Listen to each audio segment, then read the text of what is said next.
I'm Bob. I'm an alcoholic. Page 63 is the formal terms of surrender, the third step prayer. Right after the third step prayer, it says, we thought well before taking this step, making sure we were ready, that we could at last abandon ourselves utterly to Him. My sponsor had me got on this kick about self-centeredness and running the show, and had me read this part of the book over and over again, and I had a little awakening in that process where I could finally, I couldn't see it at first, but after one day when I was having a bad day, I read that part of the book and I could see it was me. The actor wanting to run the whole show, forever trying to arrange the lights, the scenery, the rest of the players in his own way. It's funny how if you're like me, you can read that. It's only about other people. And then if you're having a really bad day, sometimes you can read it, and all of a sudden it's I'm the guy who's trying to arrange what people are doing in traffic and in work and in the meetings. I'm the guy. And so I got down on my knees and I said the third step prayer, and I'm going to read it on page 63, and if you'd like to say it along with me, feel free. God, I offer myself to Thee, to build with me and to do with me as Thou wilt. Relieve me of the bondage of self, that I may better do Thy will. Take away my difficulties, that victory over them may bear witness to those I would help of Thy power, Thy love, and Thy way of life. May I do Thy will always. Well, I got up off my knees after saying that prayer, and the next 10 months of my life were insane. They were chaotic. I was crazy. I was so consumed with anxiety and periods of depression and even more than 10 months, but the first 10 months after doing the third step prayer was crazy. And what happened shortly after doing that, I lost my job. Now, this is not just a job for me. This is what I think is going to be my life. I have decided and judged to be my lifelong career. I was working in a treatment center as a counselor. I thought this is what I wanted to do the rest of my life. Not only did I lose that job, but I could not get another job in the counseling field in any venue, anywhere. I put resumes everywhere. Every single door was closed. Now, with that job, I'm living paycheck to paycheck. Now I'm no job. Well, right after that, my roommate moves out. Now, with the job and the roommate splitting half the bills and utilities, I'm living paycheck by paycheck. Now I got homelessness coming at me. There was a girl that the first girl I ever dated, and she dumped me around that same time. I talked a little bit about that earlier. That made me nuts. I started going through these emotional upheavals, like crazy stuff. It was like, I'd just be sitting somewhere. I'd be sitting at home watching a TV show, not even an emotional TV show. I'd just start sobbing, as if emotions that were pent up in me for like a decade or two were just starting to come out, and they're not coming out nice. And it's freaking me out. I went to my sponsor in the midst of all this insanity, and I telling him what was going on. He says, "Oh, you're right on course." I thought, Jesus, for what? A train wreck. I'm going to be on the streets any day now. I'm behind in my rent, my utilities. I'm in danger of getting the power shut off, being evicted. I have no job. And I'm emotionally whacked. And what I don't know is that God was doing exactly what I asked Him to do in the third step prayer. When I said to him that I was offering myself to him for him to build with me and to do with me as he wills. And God took that serious, and he started building with me and doing with me. And what is making me crazy is not what's actually going on. It's my judgment and opinion of and perception of what's going on that's making me nuts. The problem is God has a plan, and he doesn't consult me. He doesn't send me the blueprints and say, Bob, I'd like to get your approval on these changes I'm going to make in your life. He never did that. If he'd have called me up and said, Bob, that job, that's a bad job for a recovering alcoholic. Because from the moment you took that job working as a counselor, you became unsponsorable because you thought you were a big shot professional. And from the moment you took that job as a counselor, you no longer wanted to do 12-step work because you kept telling yourself you did it all day long. You got to get out of that job. Bob, we're gonna get you out of that job because down the road here a little bit you're going to get a job working as a cashier in a store, and eventually one day you're going to own a chain of stores, and you're going to be able to retire young, and you'll be set for life. Would that be okay for you, Bob? But he didn't say that. He just took the job. If he'd have called me up and said, that roommate, we want to get that roommate to move out because there's a guy from Florida that's moving to Las Vegas, and he's going to look to share an apartment with somebody, and you guys are going to be roommates for several years, and the two of you together will be going to do a lot of 12-step calls. They're going to call you Batman and Robin, and you're going to help a lot of people and do a lot of service in Alcoholics Anonymous. It's going to take your program to a new level.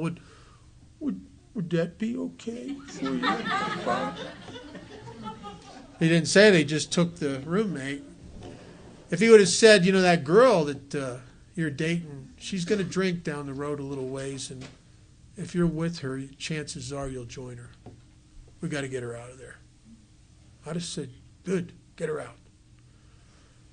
And Bob, you've had emotions pent up in you for a long time, and they're constipating your spirit. We got to free up. I just said, okay, God. But he didn't say any of that stuff. He just started building with me and doing with me. And everything that happened, absolutely everything, was perfect. I should have been rejoicing for everything that happened. What was making me sick inside and overwhelmed with fear and feeling at times like I'm going to die here, I'm going to have a nervous breakdown, was not what was really going on. What was really going on was perfect. It's my judgment and my perception of my ego and its commitment to being right that is making me nuts. It's making me nuts. Everything that was happening was perfect. When I say in the third step prayer, what I'm really doing is I'm trying to surrender one thing above all. It's the first thing. It's my will. I'm not dancing. My friend Charlie says that he thinks the will is the thinking. I think it's more than that. I think the will is the ego's judgment of life. It's my judgment, that makes me nuts. I'm crazy because I'm judging the loss of this job to be bad. I'm judging the loss of the roommate to be bad. I'm judging the loss of the girlfriend to be bad. I'm judging the emotions that I'm feeling to be bad, and it's all good. I'm wrong. And the reason that I became the guy who used to go to meetings and say, I don't know what's wrong with me. I turn it over and take it back. I never turned it over. I had made a decision to turn it over, but I hadn't turned it over because I hadn't worked the rest of the steps yet. I had not started to dismantle the ego, the judgment machine in step 4 to see how wrong I'd been about everybody. How wrong I'd been about life itself. And so consequently, I'm still right. I'm still right about a lot. And I'm in a lot of trouble.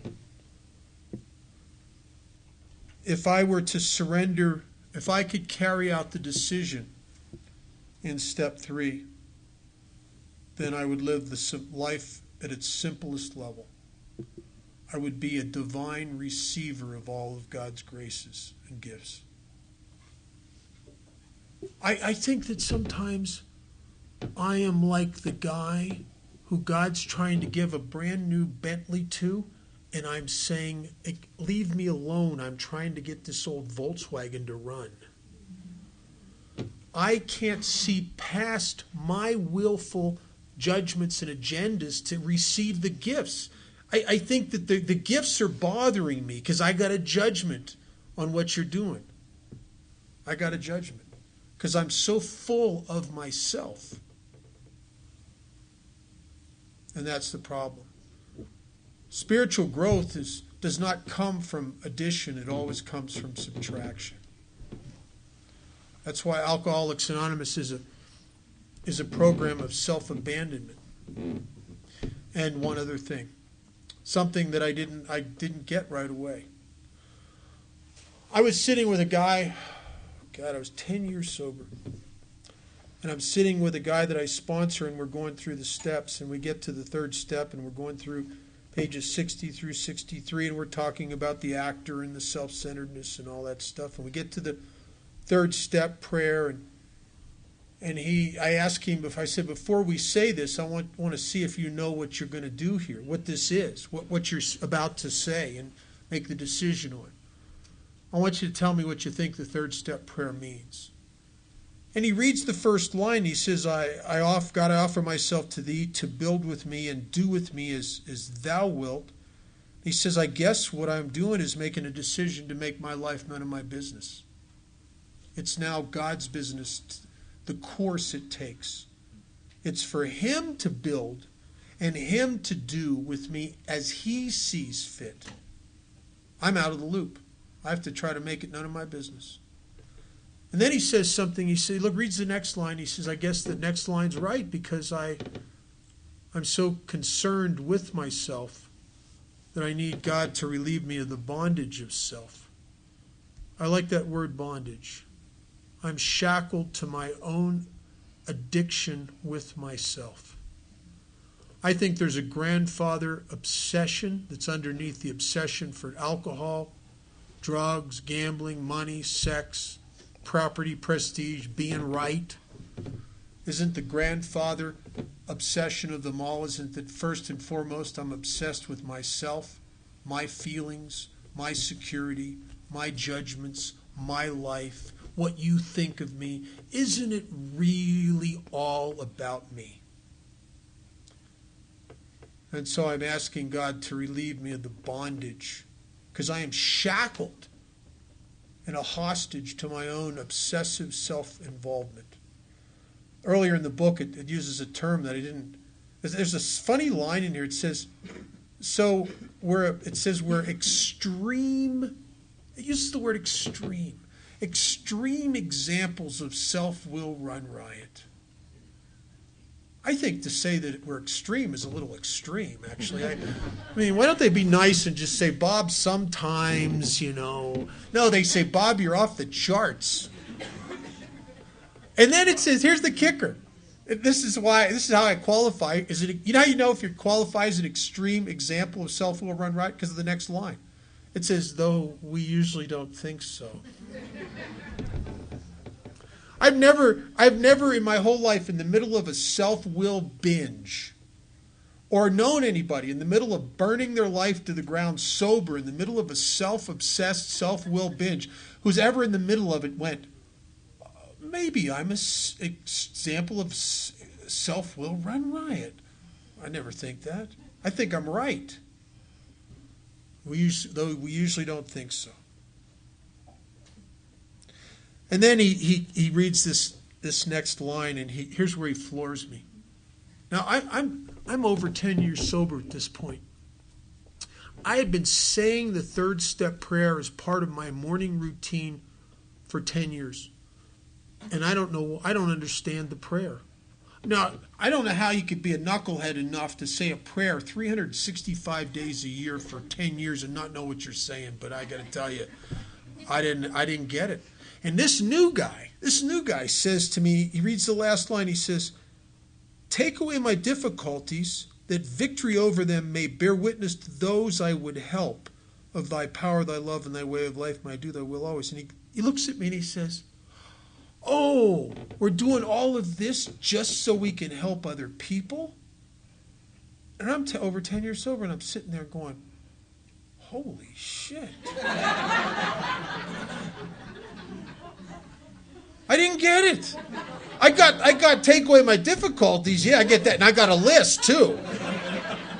But it says, difficulties with what?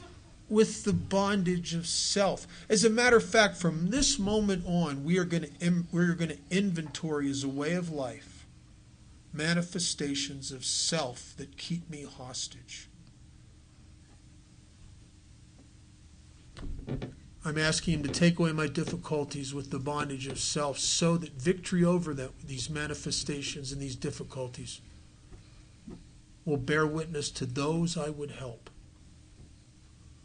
That sounds like a contractual agreement. I'm asking God, making a decision for self-abandonment in the first line. I'm asking God, if you will relieve me of the bondage of self, do it so that I can help your kids. Now, I wouldn't have wrote the prayer like that. I would have said, take away my difficulties so victory over them would let everyone realize what a wonderful guy Bob is. Or take away my difficulties so I'll be rich and famous. Or so I'll be happy. Don't I get happy? No, we get something better than happy. Something much better. We get usefulness. I tell you, I've been happy. It's fleeting. The shine of it wears off very quickly. I'll take usefulness. I'll take the feeling after I've spent a day trying to help others that I can put my head on the pillow and feel one with and at peace. I'll take that. I think that's the best feeling a guy like me ever gets. Because when you're useful, you're connected and a part of and one with.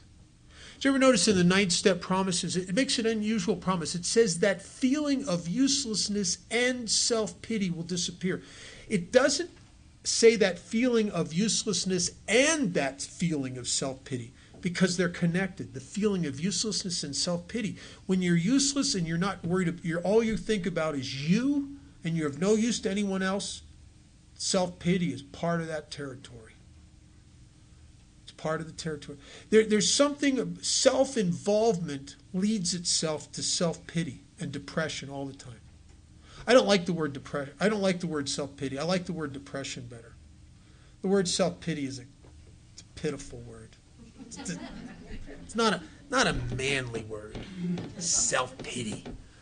You ever hear somebody say, when you're having a bad day, say, "Oh, you're just feeling sorry for yourself. Don't you want to hit them?"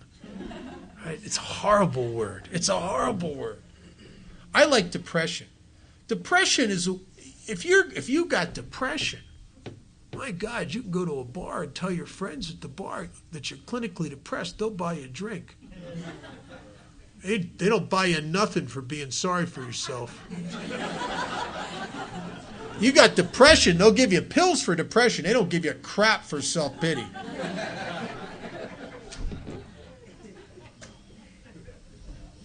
And if there's a difference, I can't see it. I'm colorblind.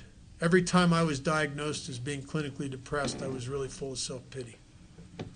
Because of my life. It's not going my way. Nobody ever treats me right. What about me? How come I'm not happy? Always, you just feel that I'm the center of the universe when I'm like that. Right? I'm the center of the universe. Self-obsessed, self-involved. See, I don't think Alcoholics Anonymous is a self-help program. I don't think it ever was, is not, never will be. I think it's a program of self-abandonment and service. I think one of the reasons that self-help doesn't work for alcoholics is it takes us in the wrong direction. We're not trying to enhance self or help self. We're trying to abandon self. If you had someone running your business who keeps stealing from you, you don't send him to school. You get him out of there. Oh, he's robbing me blind. I'm going to educate him. He'll be able to rob me more efficiently. That's why I went to so much therapy, it almost killed me because I'd be brutal. I had to hold this head full of education about psychology, and all it was fodder and information for my disease. It just made the thing I'm trying to get away from stronger. My ego will use anything.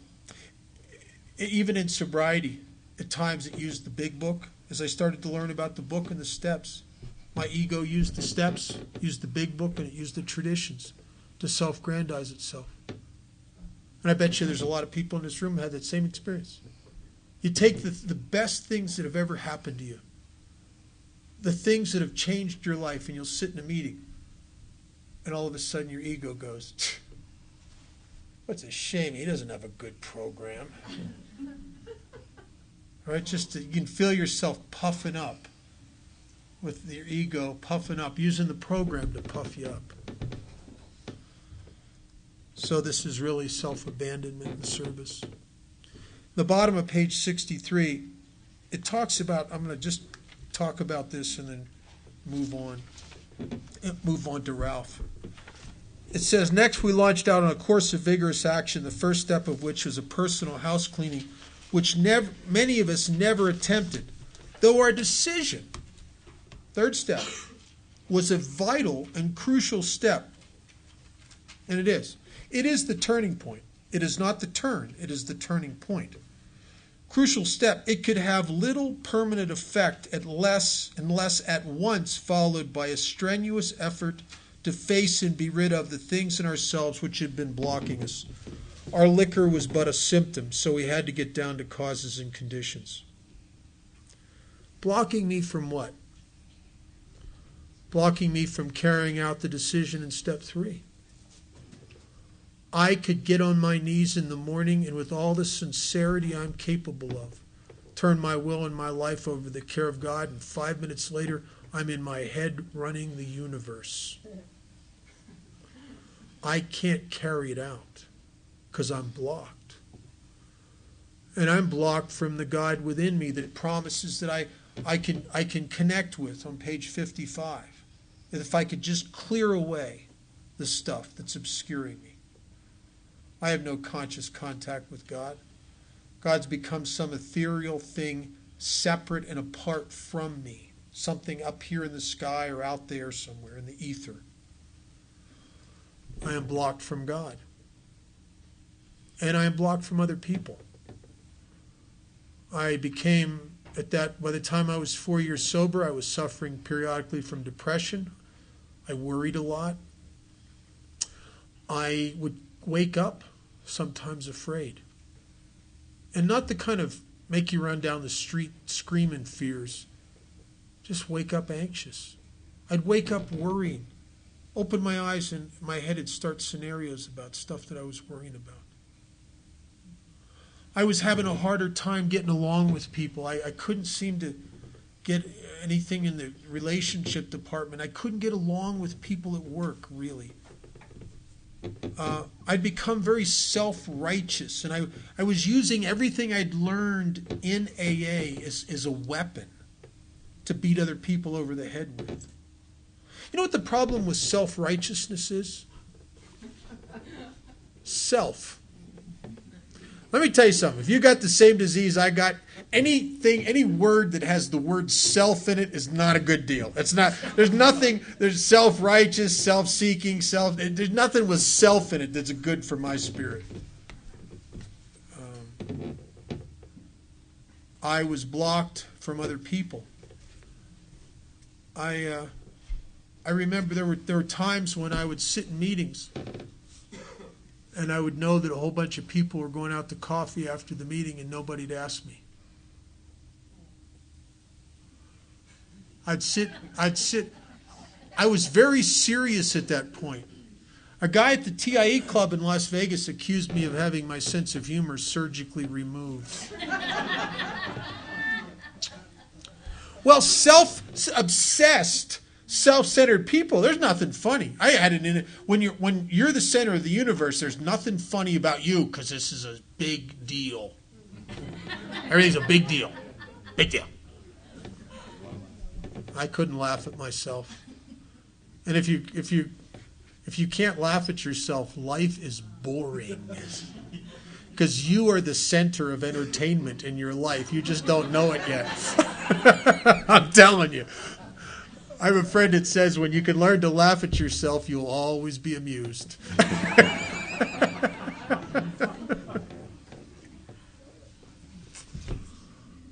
And so I was blocked. And we had to get down to causes and conditions. And the fourth step is the beginning of a process that Chuck Chamberlain used to talk about when he'd say this is a process of uncovering, discovering, and discarding. I think you can't ask God to take anything away that you're not awake to the fact that it's there. You can't solve a problem you don't have. And so this is the beginning of the discovery process. Uncover, discover, and discard. Ralph? Therefore, we started upon a personal inventory. This was step 4. A business which takes no regular inventory usually goes broke. Taking a commercial inventory is a fact-finding and a fact-facing process. It is an effort to discover the truth about the stock in trade. One object is to disclose damaged or unsellable goods to get rid of them promptly and without regret. If the owner of a business is to be successful, he cannot fool himself about values. We did exactly the same thing with our lives. Fact-finding, fact-facing process. Effort to find out the truth about the stock in trade. What's my stock in trade as a person? What's my stock in trade? Well, generally speaking, what usually motivates me is my thinking, my thoughts, and my actions. Stock in trade. That's what I operate on. Later on, what I'm going to really discover is the truth about my belief system.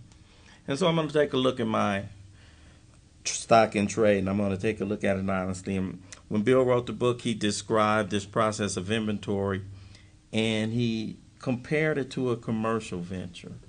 And he said a commercial inventory, he talked about it being fact-finding and fact-facing. And if you run a business, you probably need to see what you got in there. And let's just say, for example, I got Best Buy, something like that, and I'm running this business. And obviously, I don't want my business to go broke. I want to be successful at that business, right? I want to make money. I want to sell items in that business. We're in a technological age, and we know that Best Buy is probably selling. I got this truck coming, and it's going to bring in the latest MP3s and DVDs and somebody Xboxes and PlayStations and all of the regular toys, tools, and gadgets, the latest Dell computer, all that stuff. Okay, so I got all that coming in, and those are things to sell. People want them. You know, people want to keep up with what's selling right now, and so people want them. I want to sell them because I'm running a business, and I'm in the business to make money. Now, I need room on my shelves to do this, but I don't have room on my shelves. And one of the reasons I don't have rooms on my shelves is because I haven't done an inventory. I don't know, so why are my shelves still full all the time? Well, I got a lot of stuff, obviously, that's not selling. So I go through and I look up and I got 8 tracks on my shelves. I got reel-to-reels on my shelf. I got Betamaxes. They never sold. And still, I got Betamaxes sitting up there. And until I take a look at it, I'm like, my store is full. I'm coming. And so I got to go through and I take inventory. Some of the stuff never sold. Unsellable goods. Nobody, Betamaxes went out before they were ever in. And now, and reel-to-reel, they had their day. Turntables, they had their day. Their day is past. Some of the stuff is pristine condition, but it's not selling. Unsellable goods. Some of the stuff, I have some new DVDs and recorders, but somebody came in there like Steve, and he stole and came back and brought it back broke. So I got some damaged stuff. Some of you guys came in browsing and you dropped it and put it back on the shelf. I got some damaged items on the shelf too. Nobody's going to buy those either. So they equally, and I can't lie to myself about values. There's no need me telling myself, we're going to have a return to real players one day. I'm going to keep them. No, that stuff's not coming back. So I go through the shelf, and I can't lie to myself about values. What does that have to do? Some people in here, if I make it on a personal level, I got a closet, ladies. You got to walk in closet, and your closet's full. No room in it at all. And I'm sitting up in here, in my closet, and I got all these size 30 pants. I'm not going back to 30, I could keep it in my mind. It's been a long time, Ralph, it ain't happening no more. Got some platform shoes in there, never been worn, but they're mine and they're new. You're not wearing platforms anymore, no, unless they got an old 70s party or something. You're not wearing that stuff anymore. So I go through my closet and I get rid of it. Doesn't matter that it still looks good. Bob, that Nehru jacket, it does not matter that it still looks. Get rid of that stuff, just get rid of it. And so I go through it. Well, what does that have to do, Ralph, with my thinking, with my life, with my thoughts and my actions? Well, some of the same thing. Pouting looks good on a 3-year-old. You're 55. They're not buying that, Ralph. That idea that when somebody hurts your feelings, you pout or you withdraw or you ain't nobody buying that act. Nobody's buying it. And so some of the same things, and that's a quick example, some of the same things in my life.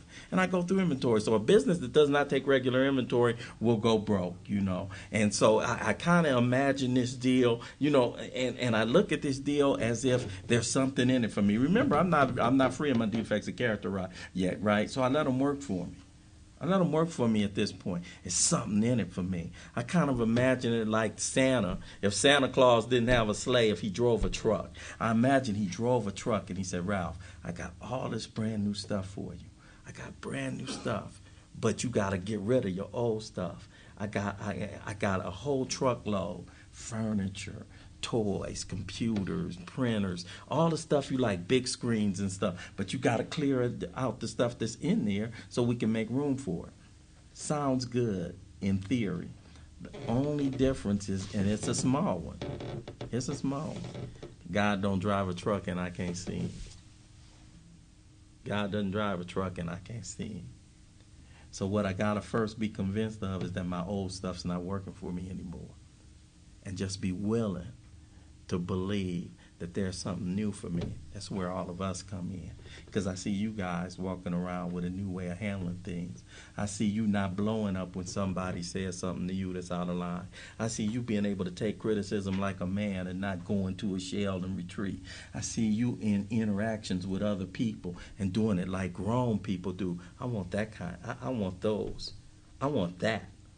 I want that. That's the kind of life I want. That's my business, my life. So I see it going broke. So I get into this deal. And so now, a little bit later on, it says we did exactly the same thing in our lives. We took stock honesty. First, we searched out the flaws in our makeup, which being convinced that self manifested in various ways was what had defeated us. We considered its common manifestations. There's that being convinced deal again. Before I embark on inventory, one more time, if my life run on my will is successful, don't bother with it. If I'm not convinced that my life run on my will is not, don't bother with inventory. It's one of the things that's at the front end of inventory that I got to be willing. I got to remember, I'm convinced that my life run on my will is not successful. Self manifested in various ways. Bob did a lot of talking about self. And of course, me being an alcoholic, I had to rise to the challenge. Bob said every self word is a negative. Why? And then I started thinking, self-loathing, yeah. Self-absorbed, yeah. Self-delusions, yeah. I'm like, oh, why did he have to be right? But I found one. What's that? Selfless. You'll hear people talk about this. You hear people talk about it's a self-ish program. It's a selfless program. Only word, only one. And I trust me, what Bob said, I've been like, ooh, self-absorbed. I was self-absorbed thinking about it, right? So anyway, let's get back. Self-manifested in various ways. And then the book talks about, let's look at the common manifestations of self. Let's look at the ways that you see Ralph show up in his interactions with other people. Let's look at the ways that you'll see the way that I've gone about destroying my life. And there are three common areas that we look at when we do inventory. These are big areas. These areas are so big that if I take a look at those areas, I guarantee you my life will change. It'll transform. And Bill talks about three areas of self, the way Ralph shows up in his interactions with folk, my life. Resentments, fears, and sex conduct. It's just called a sex inventory. People take it as a shortcut, but really it's sex conduct. Resentment and fears and sex. Three big areas. It talks about resentment is the number one offender. It has the power to kill more alcoholics than anything else. From it stems all forms of spiritual disease, because And so it talks about this business of resentment, and that's the first inventory that I look at. Resentment. Help me. Somebody, what's a resentment?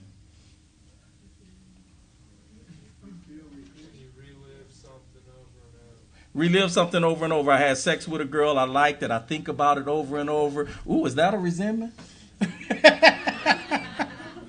You're on the right track to relive, but it's got another aspect to it, because I relive a lot of good times over and over too.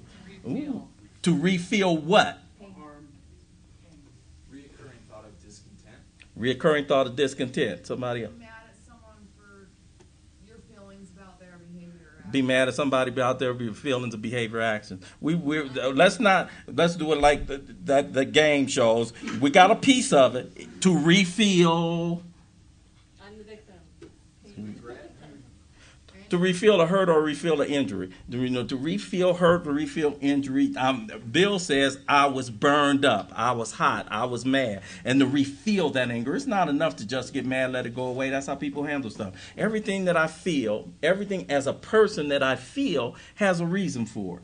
It's an instinct. It's a human instinct. I cannot walk through life and never know anger again. In fact, some of those instincts, the adrenaline rush that comes, if a mother sees them, if I'm walking on the street, and if I see one of these molester guys grab my daughter, I'm going to instantly get scared and I'm going to instantly get angry. And the adrenaline rush that comes from that is going to propel me into some action. It's an instinct. There are some instincts. So I'll never be free of anger, and but this business of resentment takes it a little further. This business of resentment has to do with refilling a hurt, and resentment doesn't matter whether the hurt is real or imagined. Resentment has the same effect on Ralph, whether it's real or fancy. It could be a real resentment. Bob could actually do something to me that I think injured me, and I could really be angry at him, In fact, probably he may share an example of something that really happened in his life that would cause a person to really get angry. Somebody could really do something. Somebody could really go to the boss, want my position, lie on me to get it, On the other hand, I could walk in this door. I could see you two sitting there. I could see Clark and this girl sitting there talking. They look at me. They turn their head. They start laughing. I know he was talking about me. I know it. And then I think about it, because that's what I do with a resentment. I rethink it and I refeel it. And when I think about it, that whole row of people there kind of joined in with him, And they supposed to be my crew.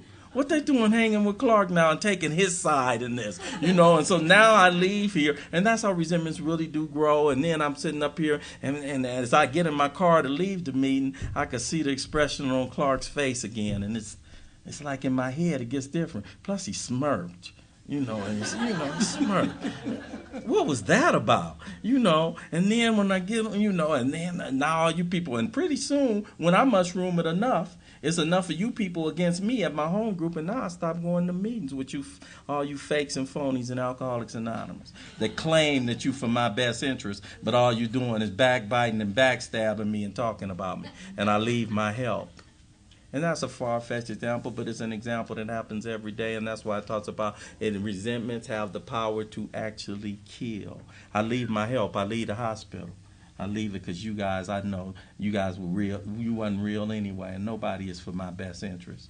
Those people up there are fakes, and they talk about people, and they get up to the podium and they act one way, and they don't walk like they talk, blah blah blah. And then I'm there. And that resentment right there has as much power, and Clark was probably talking to her about where they're going out to dinner. Doesn't matter. The resentment is in me. I have a friend that says harboring a resentment is like me taking the poison and waiting on you to die. I have another friend that says when I have a resentment at you, it's like me keeping you in prison, but I got to stand guard. I'm right up in there with you. You know, resentments, you know, we think that. And so that this business of resentment, the book has real strong term to it. We think it's infinitely grave. It's fatal. Do I believe resentments kill me? We said resentments have the power to kill. Do I believe resentments actually have the power to kill? Somebody said, Believe it, huh? But every now and then, I bet somebody deserves to get cussed out every now and then, right? They need a good one, and I'm just the person to do it too. You know, because every now and then, if you let them get away with this one, won't they try the next one? And won't they come at you twice as hard the next time? Oh, I thought you said you believe resentments have the power to kill. And now all of a sudden, you like, yeah, they need one. You know, I don't. Wait a minute. You want to commit suicide up in there? You know, I don't always believe resentments hurt me. Sometimes I believe resentments work for me. Sometimes I believe resentments work for me. Many people in here are in a relationship with another person. Sometimes I don't even have to be mad, but sometimes you do something to me and I think if I don't get mad, you'll try it again and get away with it. So I need to act mad just to keep you in. Oh, now what's all this nodding from Miss I believe resentments kill me over here? Absolutely, I understand. I'm saying that's my point. I look at myself, and so when I read these, I match it up against my experience, and I find out, wait a minute. Sometimes I think resentments work for me. Why do you think I keep getting them? I've done about 17 inventories. I still get resentments. Sometimes I think they work for me, and sometimes I do it, and Bob already said it. You know, self can't overcome. I'll never. I'm a human person, and I'm in a human condition. And some of this, the good news is but sometimes I think they work for me. You know, so when I do this deal in resentments, when I do this resentment inventory, there are 3 or 4 things I need to remember. The first thing I need to remember, because now we are on the mission to deflate the ego. This inventory process, that's primarily what it's about. Abandonment of self. And guess what? My ego is going to fight to live. My ego is going to fight to live. So there have been people in here who have been saying, I'm going to do inventory, and just have not got around to doing it yet. Just have not quite gotten around it, and that's common. Because that's that ego fighting to live. And it gets manifest in a couple of ways. First is fear.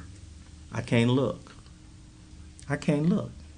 You've been living the way I'm living, and you've been doing some of the things I'm doing. I cannot take a look. And then fear's twin brother, pride, pops up and says, plus you don't have to. You've been operating all this time without it. You don't have to. So when I do inventory, that's the first thing I need to know. My ego is going to fight for its right to live. And it rebuilds awfully fast. You know, so if fear shows up, I can't take a look, pride steps in and tells me I don't have to. Then the other deal in doing inventory, being free of a resentment does not mean I'm excusing, condoning, or exonerating the behavior that brought it on. Being free of a resentment does not mean I'm excusing, condoning, or exonerating the behavior that brought it on. Now, that only holds true in certain situations. A lot of my resentments I brought on myself. A lot of my resentments were based on decisions based on self. Every now and then, there are real resentments that come from real things that happen to real people. Every now and then, there's somebody who's probably sitting in here right now that might have been molested when you were 6 or 7 years old and you didn't ask for that. Somebody in here right now might be a rape survivor and you didn't ask for that. Somebody in here right now might be a victim of violent crime and you didn't ask for that. Somebody in here right now really has things that really happen to real people. And so I hold on to the resentment because I think if I get rid of resentment, I'm saying I'm excusing or condoning the behavior that brought it on. I got to stay mad at Uncle Charlie because if I don't, I'm saying it was okay what he did. And I have to look at the truth about that situation. And I never look at the truth about the way that I operate, the way that I live my life, the things that fuel and drive and direct my life. I never look at it until I take pen and the paper. I've never looked at that. I've never known those are the things that drive me. I've never known that I've wondered why I can't get close to another person because it's 3 people laying up in this bed all the time and one of them is that unseen one. I've never known why it is that I can't form close relationships. I've never known why it is why I don't trust anybody. I've never known why it is that I stay away from family gatherings because he or she might be there. I never know why it is that I keep running into the same walls in life because I don't know what fuels me and I don't know my belief system. I don't know the things that drive me. So we have a written inventory and we set pen to paper. And the reason it talks about searching and fearless is I'm going to have to go deep inside myself and there's going to be some things under there that I've swept under the rug. And the thing about under the rug, they're at the forefront of everything else that I do, even if because they're the things that I'm terrified you're going to know about me. It's like I wear it on my forehead. And I know I'm talking to somebody in here, and it may not be everybody, but somebody in here knows what we're talking about. You know, and I wear it. And if I want to be free of that, see, in this deal, resentment inventory is not a question of being right. Do I want to be right or do I want to be free? Do I want to be right or do I want to be free? And so I say to myself, whoever it was, they might have been in my bed with me when I was 7 or 8. You getting out of my bed now that I'm 48. It's time for you to go. It's time for you to go. And I see the truth about it, and then I do this resentment inventory. It's outlined in the big book, Alcoholics Anonymous. First, I look at people, principles, and institutions at whom I'm angry. And when I look at people, the first thing I do is I do compartments so that I try not to miss people. And I do family, I do friends, I do schoolmates, I do church, I do military, any other groups I've been a part of, clubs, baseball teams, whatever else. Big groups and chunks of people, the fellowship. And I look at those groups and I call from those groups and I come up with a list of people. Principles and institutions. The institution of marriage, the IRS, UCL, I was mad at them, how old, financial aid. So institutions, and principles. Honesty is the best policy. The girls can't do what the boys can do.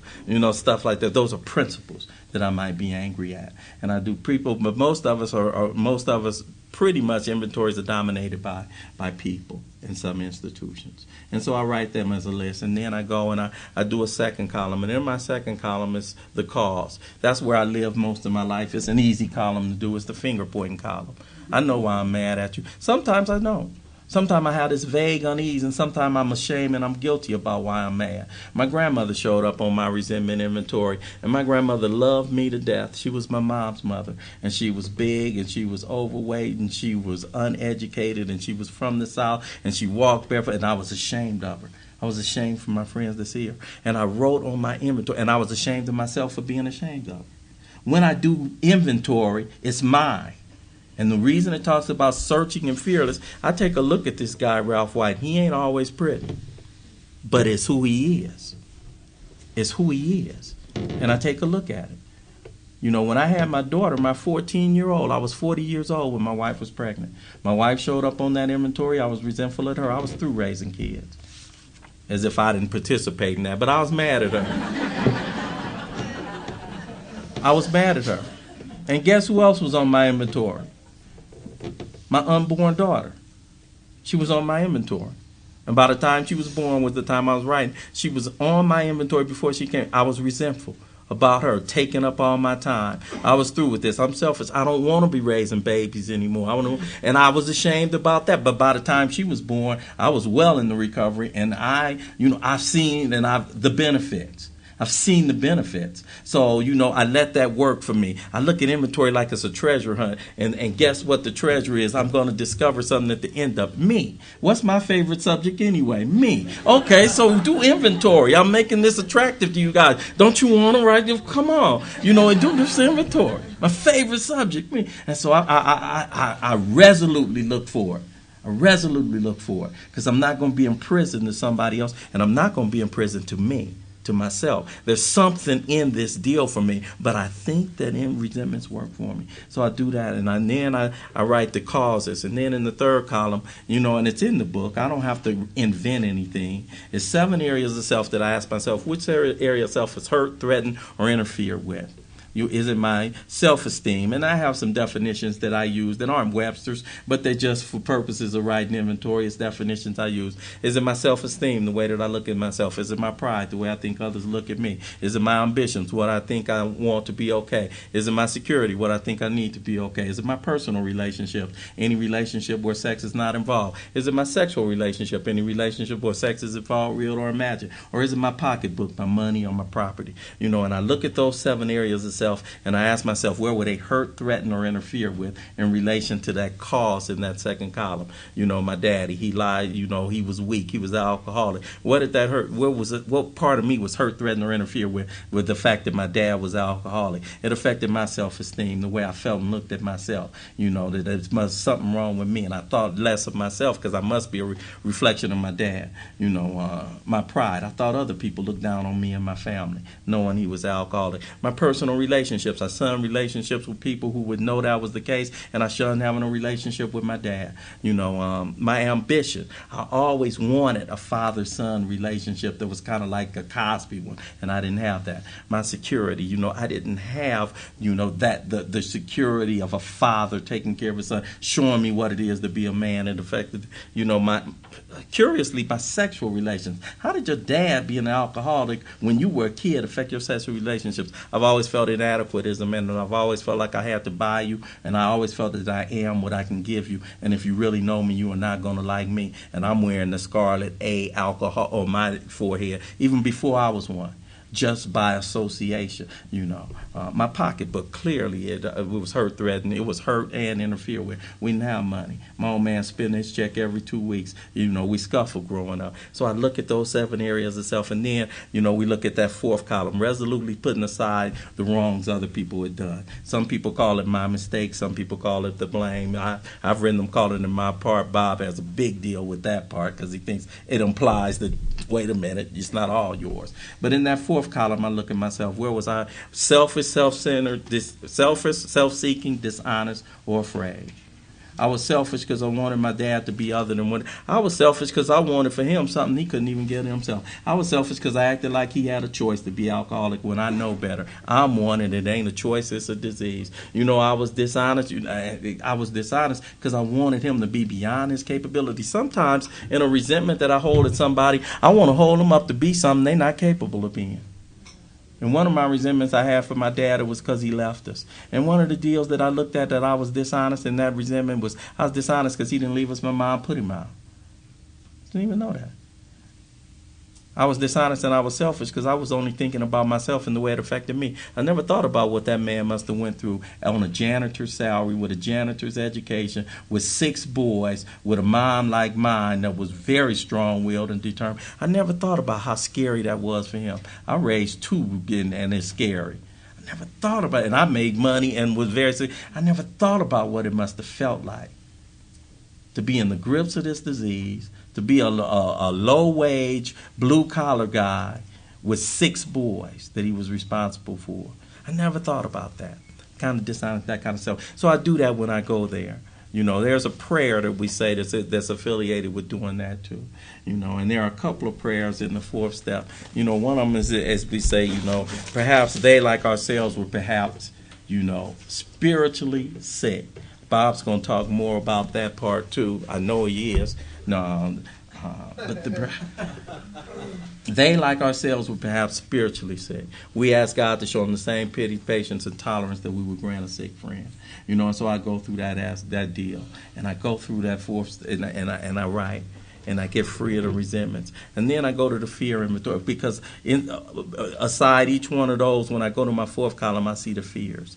And the fear about my dad leaving. I had a fear of being hurt. I had a fear of being alone. I had a fear of being abandoned. I had a fear of being looked down on. I had a fear of being humiliated. I had a fear that other people thought less about my family. I had all kind of fears associated with that. And so I started drawing my fears from my fourth step in the resentment inventory. I did it in a separate inventory called the fear inventory.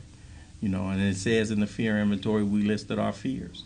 And we listed them on paper. And everything we do, if you hear people go up to the podium talking about you don't have to do a written inventory, well, the Big Book of Alcoholics Anonymous is very clear. It says we listed them on paper. We ask ourselves, why do we have a fear? Isn't it because self-reliance failed us? I have a fear of commitment, or I have a fear of being with somebody. Why? Because self-reliance failed me. Me relying on me can't make you like me. Me relying on me can't make me not come up short in your estimation. Me relying on me, I know there are going to be some things in me that you are not going to like, and there are going to be some things. Me relying, I've proven it to myself, and so there's a lot of fear in that. I've always had the fear that if you really know me, you won't like me. And so that whole fear inventory deal, we ask ourselves, isn't it because self-reliance failed us? So what do I do about fear? What do I do about fear? I ask God to remove the fear. I ask him to direct my attention to what he would have me to be. So how do that fear of commitment or that fear of relationships, how am I? I come in there fake. Because sometimes when I ask God to direct my attention to how he would have me to be, I have to ask myself, how am I without his help? Well, I'm fake. I'm dishonest. I'm lying. I'm putting forth a face that I can't maintain. So how would God have me to be? Not come in there having me try to buy your affection, to come in there just as I am. I think he would have me to be honest. I think he would have me to be forthright. I think he would. So that's how I have to look at it. How am I when I act out this fear without his help? And usually it's be the opposite of how I am. Immediately we commence to outgrow fear.